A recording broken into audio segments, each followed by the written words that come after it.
Now that we've been on retreat together for a few days, the energies and memories of what was happening before the retreat usually are starting to settle down, and one is starting to get into the rhythm of the meditation. In these morning sessions, I'm emphasizing the fundamentals of the Buddhist path, and especially the fundamentals that support meditation. And we've talked about letting go, we've talked about mindfulness of the body, we've talked about contentment, we've talked about clear comprehension. And what I'd like to talk about today is the Five Hindrances.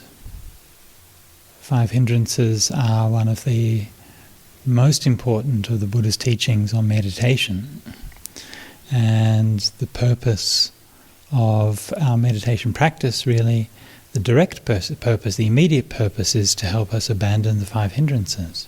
And those hindrances, sense desire, ill will, sloth and torpor, restlessness and remorse, and doubt. And so these are things that stop our mind from becoming peaceful, and particularly things that weaken our wisdom. Pañca dubali karane.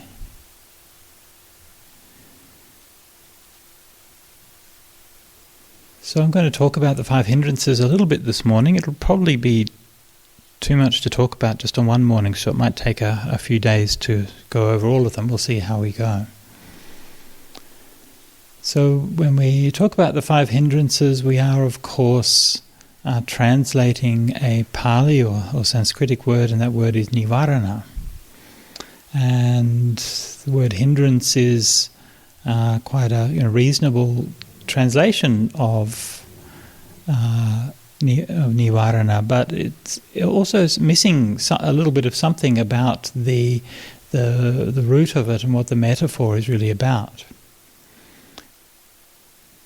One of the most common phrase in Pali associated with the five hindrances is the little phrase I just mentioned before, pañca dubali karana, meaning there are things that weaken wisdom. Okay? So in what sense is a hindrance something that weakens wisdom?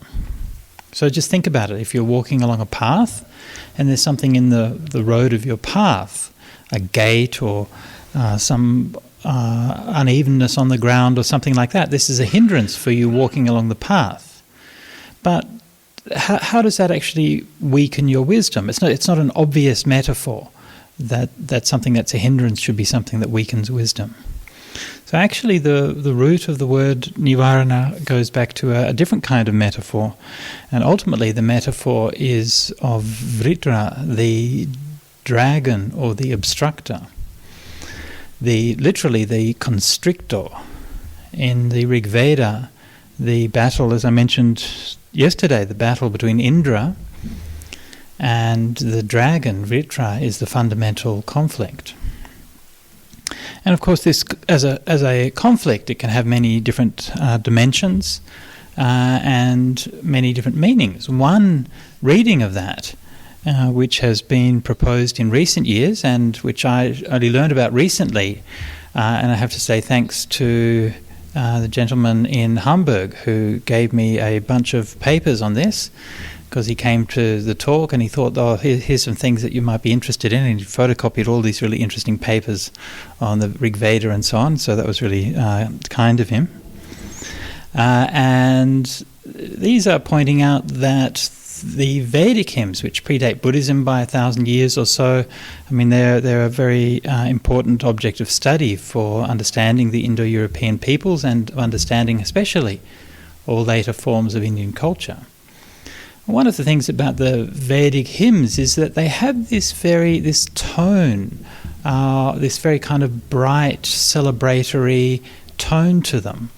And the central myth of Indra breaking Ritra and releasing the waters is like a central story to them.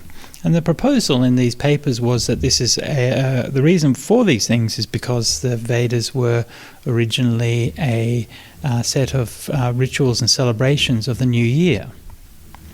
So that's very suitable because here we are and it's the new year. So that's nice. And so the idea here was that Vritra was symbolizing the death of winter, when all of nature becomes dark and cold and dead and lifeless, and Indra is the one who enlivens it and who defeats the winter and brings back life. And whether that interpretation of the Rig Veda is correct or not, but I think it's an interesting perspective on it. And it gives an interesting idea of what Vritra is. Vritra, the dragon, the constrictor. And that's the root of the meaning of the word nīvaraṇā. So it's something that brings darkness, something that obscures, something that constricts, like a serpent that's just crushing the life out of you. And so this is the kind of the root metaphor behind the word nīvaraṇā. So that when you look at this, then it makes a bit more sense of why it's something that weakens wisdom. Because if you think of the nīvaraṇā as things that are obscuring and darkening and constricting, then it becomes more clear why they'd weaken wisdom as opposed to something that's a hindrance that you might bump into. So this is the kind of the root idea here, that the 5 hindrances or the 5 nīvaraṇā are something which obscure the mind. They bring darkness and ignorance to the mind, clouding it and crushing the wisdom. So that's not good, is it? Right? So to overcome them, we have to bring our indriya, right? The spiritual powers and spiritual potentials, and we have to slay those dragons in our minds. Yeah? For all of those of you who love dragons, it's okay. These are purely metaphor dragons. All right, no dragons are actually hurt in this process. So, sensual desire, ill will, sloth and torpor, restlessness and remorse, and doubt. So let's have a look at each one of them. Sensual desire. We want nice things.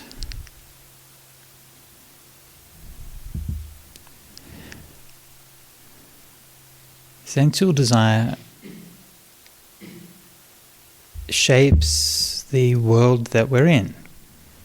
Our realm, the human realm in Buddhism, is regarded as being part of what we call the kama loka. That's the worlds of sensual desire. That means to say that it's because of our sensual desire that we make choices, that we act and choose things, and this is the fundamental force, the fundamental karma, which is driving the world that we've created, both our individual world and through the actions of many people, through the world that we see outside of us. Now, obviously we can see how that works on an individual level, that we want comfort, physical comfort. We want nice food. We feel a sense of sexual attraction. We feel a wanting to avoid painful feelings to get things that are going to be stimulating and pleasurable. We like to watch movies or TV shows. We like to see beautiful sights. We like to put on perfumes or scents to stimulate the senses and all of these kinds of things. And so this whole material production in the world is there to satisfy the needs of our senses. And so it's important to notice here that this is not just something that happens. It's not just something that, it's not like we're just walking along a path and we see a beautiful flower and then we say, oh, that's a lovely flower, right? But that's kind of nice, right? But no, what we've done is that we've built entire factories to manufacture plastic flowers so that we can all have that beautiful flower, yeah? And then we throw the plastic flowers in the ocean when we're done with them and get another one. So we change the whole world in order to gratify our senses. And the world that we live in is one that's been shaped according to human desires, both on an individual level and on a public level. And of course, that's problematic in a lot of reasons. One reason is that obviously, I don't know if you've noticed, but human desire tends to be fairly stupid and very short term. And we are extremely easily diverted by baubles and tricks. And you can put a fresh coat of paint on something, make it look nice, and suddenly it's a new product. Oh, we have to get that new product. And we spend trillions on advertising for things. And there's just so much junk. And these days you have all this intelligent advertising, right? So we have these companies like Google. They're spending billions of dollars on all of these algorithms for targeting advertising intelligently, right? I mean, this is one of their basic things that they do. And this whole world, we're supposed to be living in this AI world of all these artificially intelligent things. And I'm looking at it and I'm wondering, why are you still showing me ads? I'm a monk. Have you not figured this out yet, Google? I do not want that. I do not want that either. No, don't want that. No, I've been using the internet for how long? More than 15 years now. I have never clicked on an ad and purchased anything ever. When are you going to give up? No, the 1,000,001st ad is not going to do it for me. You're just making it worse. Seriously, right? It's crazy. These things are supposed to be intelligent. My God. I met some Google engineers in New York, and I came to the retreat I was on, and I did complain to them personally about this. I said, when are you guys going to stop targeting me? You put just a little check saying, oh, monk, give up, right? You've got to admit defeat sometime. He just laughed. It's probably just another data point, I guess. Anyway, I use an ad blocker, so I don't see most of them, but then occasionally you do. So, yeah, Isabel. I do, yeah. I use Linux and I use an ad blocker and all of those things, so I don't see that many, but they still get through occasionally.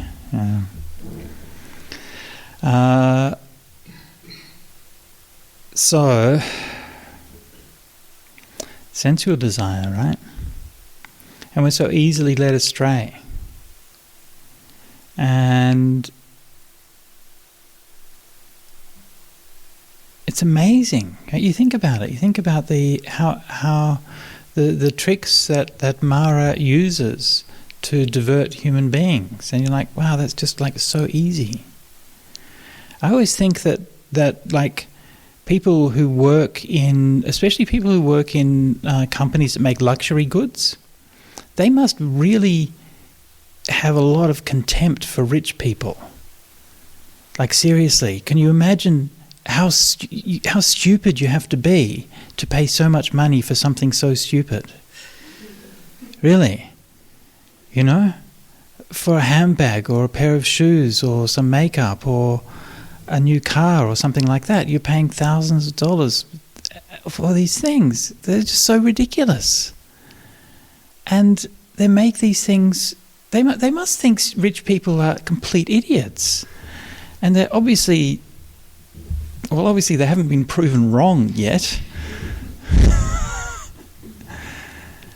Why? Why do we do this? Why do we spend so much time accumulating so much money and spend it on such stupid things? It's just absurd.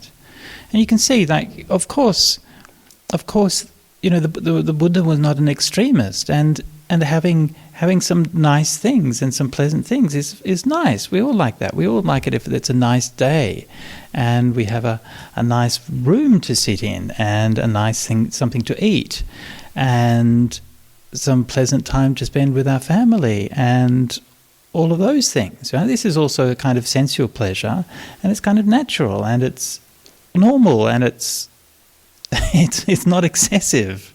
And that's for most people, most of the time, that's what they enjoy. But there's just something about us that we have this desire that we're just going to have more and more and more.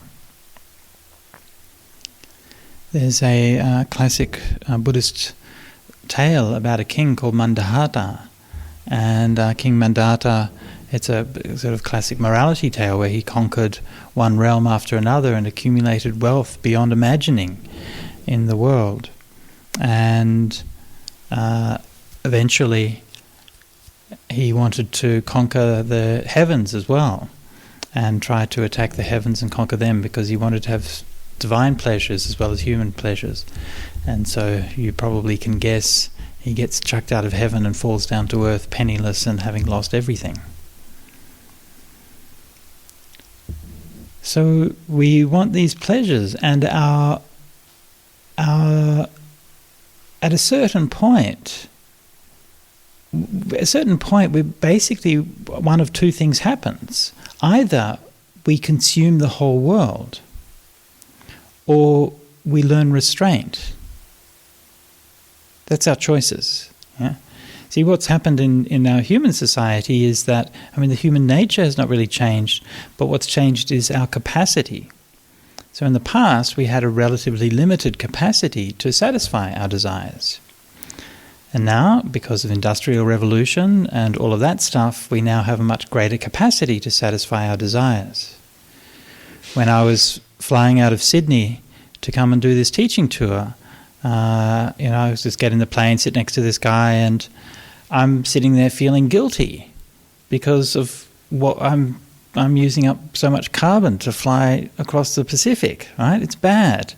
And I'm thinking, it'd be really nice if I could get to meet Greta Thunberg. On the other hand, I'd feel really guilty about meeting her and knowing that she sailed across the Atlantic and I flew.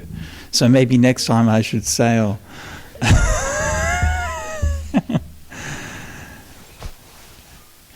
So I'm sitting there thinking, I wonder if we could do that. Is it possible? Make like a Dhamma sailing boat retreat, right? So you could get everyone together onto a boat, and then you can sail across the ocean, have a nice retreat while you're going. Would that be good? It might be nice, right?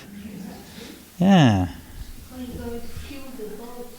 Well, this wind. It's a sailboat. It doesn't have any fuel. It's just the wind. So you don't know how long the retreat's going to be. Depends on how the weather is, right? And anyway, so I'm sitting there thinking about that. Anyway, so I just said hi to the fellow who's sitting next to me, and what are you up to? Where are you going? He's flying with his mate to Vegas for a week. Just for a holiday, just going to go to Vegas for a week and then come back again. Suddenly I don't feel quite so guilty.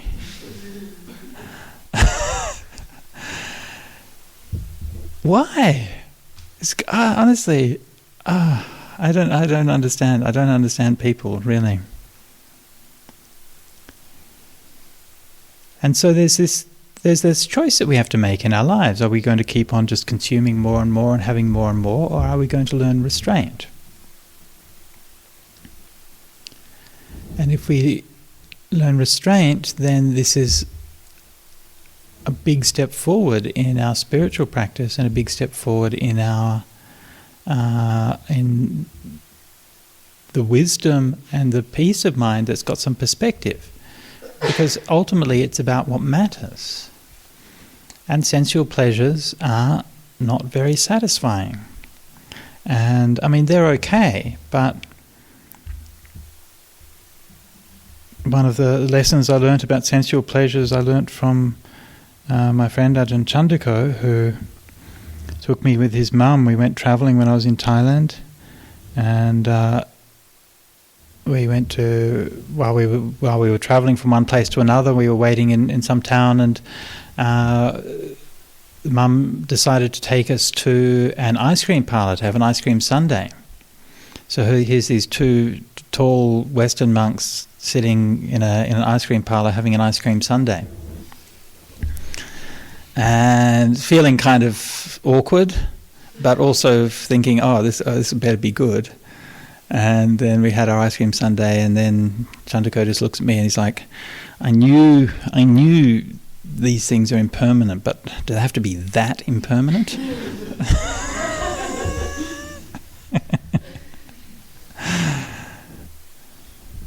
So this is how they work. It's just a perpetual sort of magic trick. So the way that magicians work is by a sleight of hand. You keep on distracting people's attention, get someone looking one way, and meanwhile the trick is happening somewhere else. That's the same thing that's happening with sensual pleasures. Your mind is diverted for a moment, and then you fail to see what's really happening. And it's a very powerful trick, and it's a trick people use to manipulate people. It's a trick that people use to part you from your money. It's a trick that people use to get what they want from you. And it's a very effective trick. So if you want to have some peace, and if you want to have not just some peace, but if you want to not be just a slave to your desires, then you have to learn something about restraint. Something about the power of saying no. How do you do that? How do you actually make that difference? Well, it's not as hard as you'd think. When last year we were invited for a dana for the meal at a Sri Lankan family, and this is one of the things that practices in the Buddhist tradition. So people in the families will invite you to their home.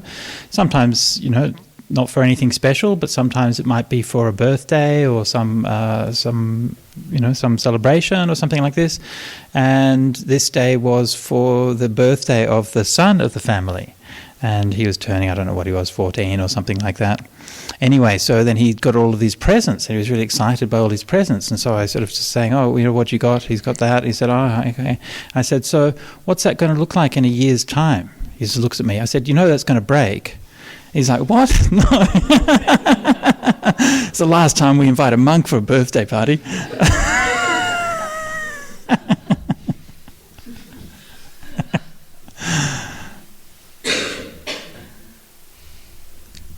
But that's the thing, isn't it? These things are fine. These things are nice. It's nice to give presents at someone's birthday, but just a small thing is enough. You don't have to make a big deal about it. It doesn't have to be really expensive or anything like that.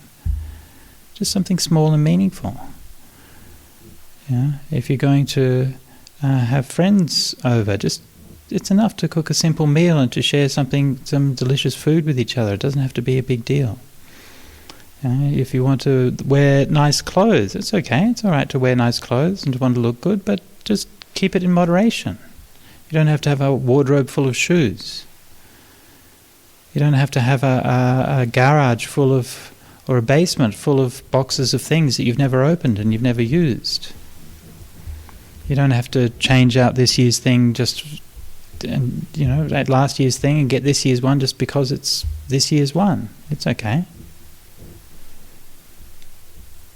So if we live with moderation in everything that we're doing, then it becomes much easier for us to let go of sensual desires when we're sitting in meditation.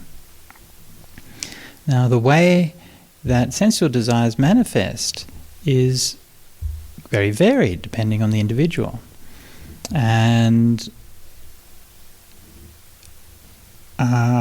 what your particular thing that's obsessing you or that you want or that you're interested in, that's your thing. But all of those things have something in common, and they all have in common that they are impermanent. And so just as if you go to a shop or to a shopping centre, you can look at all of the things there and think, oh, well, this is impermanent. This is going to break. These clothes, these are going to tear or wear out. These electronic gadgets are going to get old and outdated and break down. All of these things they're going to pass away. And when you look at that and you look at both sides of them, you look at the passing away of things, then it cools you down. You become not so caught up in them.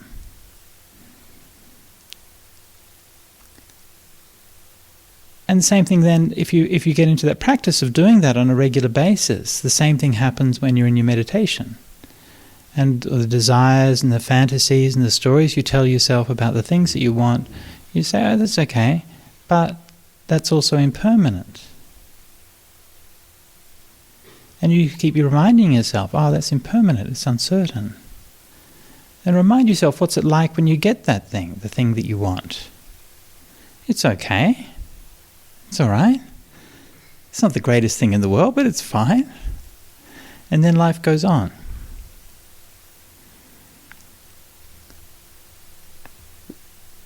When I spent my first rains retreat in Thailand, I was in a place called Pujom Gom, which is a very little hermitage on the Mekong River.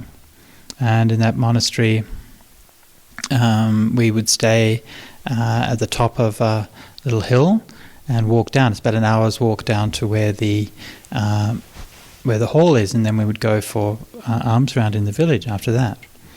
And it's a very, very beautiful countryside because it's on the top of cliffs, and so you have these like black rocks, and then these which are sort of carved in these very weird formations, and then you have patches of trees, and in the rainy season creeks and streams of water will be flowing down, and the ground's covered in this like moss, which becomes full of wildflowers. So you're walking down this like fairy wonderland of beautiful crystal clear water streams and carpets of like purple flowers and blue flowers and yellow flowers everywhere, and it's just amazing. And one morning I was coming down at dawn, and so the dawn time, of course, is so beautiful. The sky is lighting up, and you can just see the sun appearing over the horizon. And on this particular day, it was like a very cloudless day, very bright, clear day, and it was also full moon. So the ground is covered in flowers and streams of water, and the sun's rising on one side, and the full moon is rising on the other side. It's just so unbelievably beautiful. It's just unbelievable. Everywhere that I looked, it's like almost gobsmackingly stunning. And then I looked over the other side and there was a rainbow. I was like, no, it's too much. Nature, it's too much. I can't take it. And you can't imagine that. It's such a beautiful thing. And then you're like, okay, all right, keep going. And then a few minutes later, it's all gone. You can't imagine something so beautiful.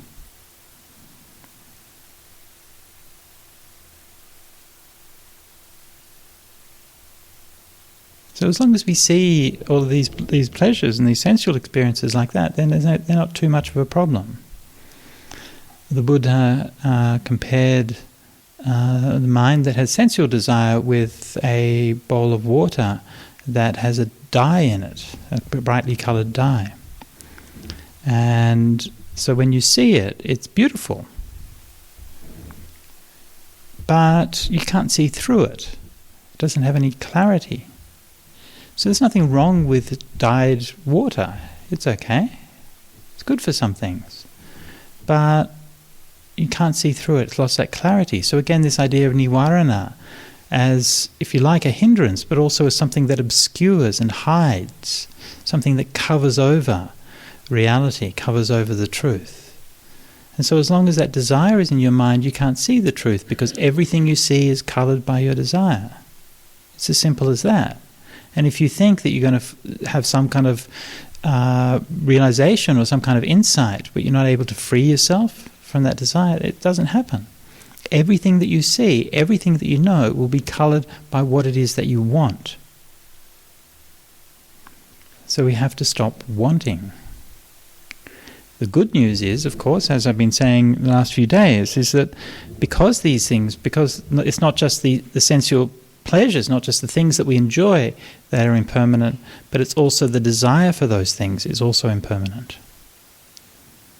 So this is the good news, because it means that that desire that you have for that thing, that will come to an end, no matter what you do about it. You can't keep just wanting that thing forever. It will come to an end. So if you reflect on impermanence, you reflect on letting go, then you'll be able to see that desire fading away.